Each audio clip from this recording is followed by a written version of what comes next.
you didn't see me there. And sorry, you didn't see me there, obviously.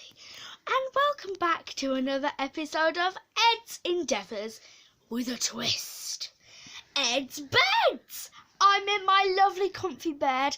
It's bedtime and I thought with Mickey. Obviously, I thought I'd tell you a bedtime story. First one, new series of videos coming out soon. Please watch them, give them likes, subscribe, but without further ado, let's get on with this video, yo. Right, so to start off with, did you know that I was doing a play called Robinson Crusoe? If you didn't, there was a poster in the classroom. Jono came, loved it, heckled, booed, cheered, yayed, clapped, everything you need at a pantomime, all in one. Loved it, said bye, went. Friday night went perfect. Nan, Grandad, Uncle John and Dad watched in the front row. There were more people than those. More people, but main characters to the story. Yeah. So, loved it, went to McDonald's, went home. An hour later, an hour or half an hour later, just going off, just getting ready for bed, and there was a knock at the door. Mysterious. Grandad.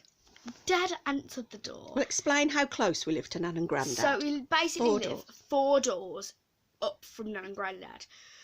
An hour passed, and I was just getting ready for bed. There was a knock at the door. So mysterious. Dad answered, and it was Grandad. He said that Nanny had fallen off the step, like slipped off the step, rushed round, quickly tripped over and put on joggers. Pumps ran over, sat there on the step, waited. Eventually, we called for an ambulance, took an hour sitting on the front step outside, waiting in a blanket for 60 minutes. Ambulance finally comes, eventually gets into the ambulance, and she's like, I need the gas in her. Her voice was so dry. She needed gas in her. So that was my little impression.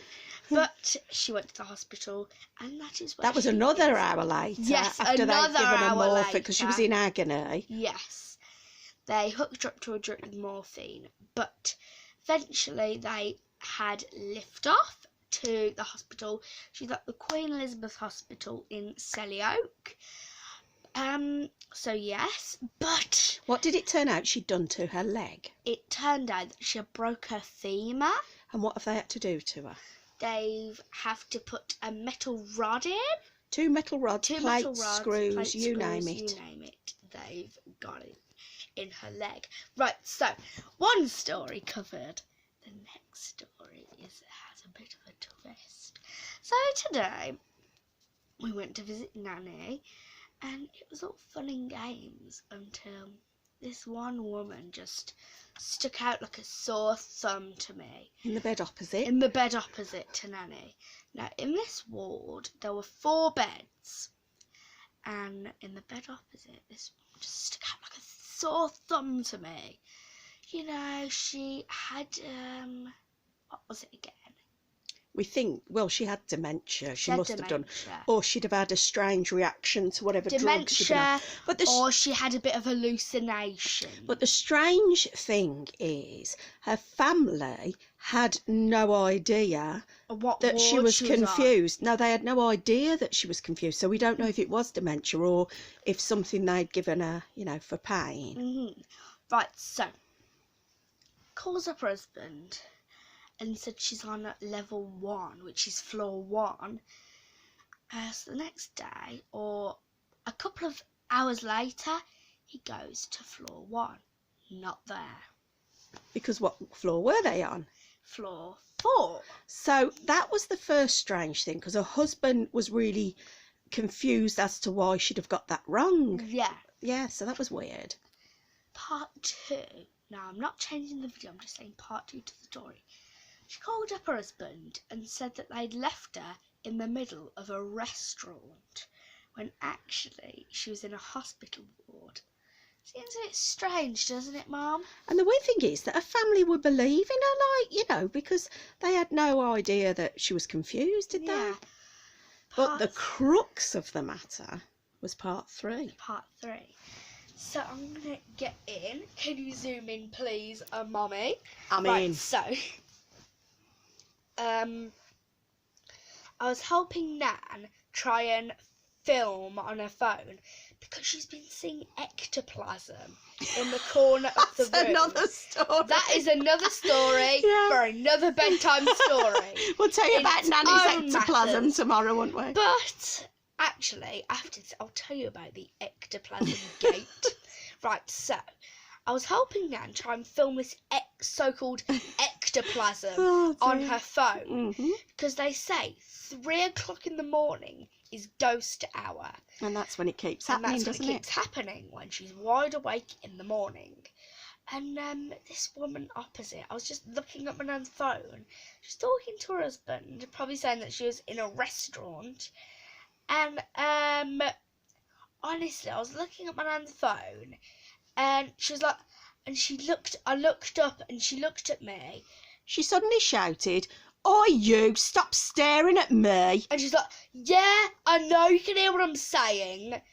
And I was like... And we all looked round because we were chatting and having a nice time with Nanny. And I was like, "Excuse me, what did I do?" And she's like, "Yeah, stop staring at me." But while all this was happening, I was just looking up my nan's phone trying to figure it out. And what happened next? Well, she just went off on one, didn't she?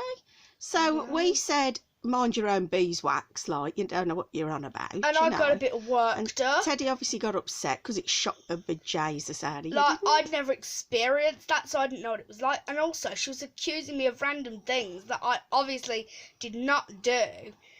And eventually she said sorry, and she's like, "Oh, sorry, I don't know what I'm saying."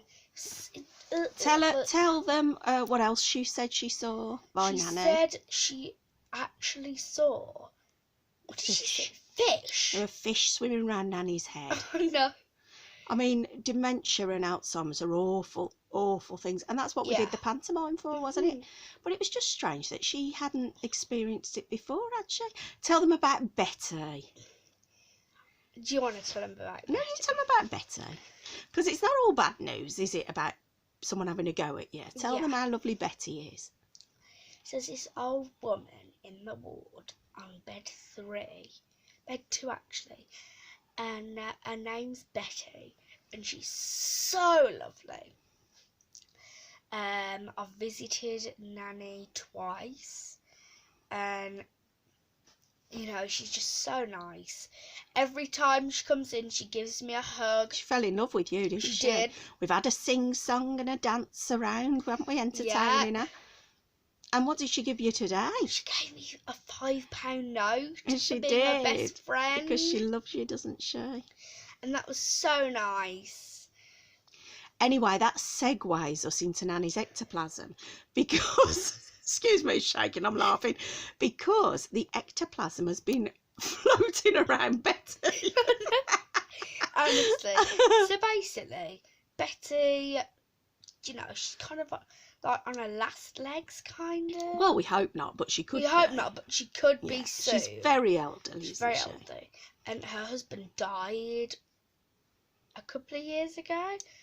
It's a few years ago. And ever since that, she's just been singing to herself. Oh, that was sad. She says she sings to herself.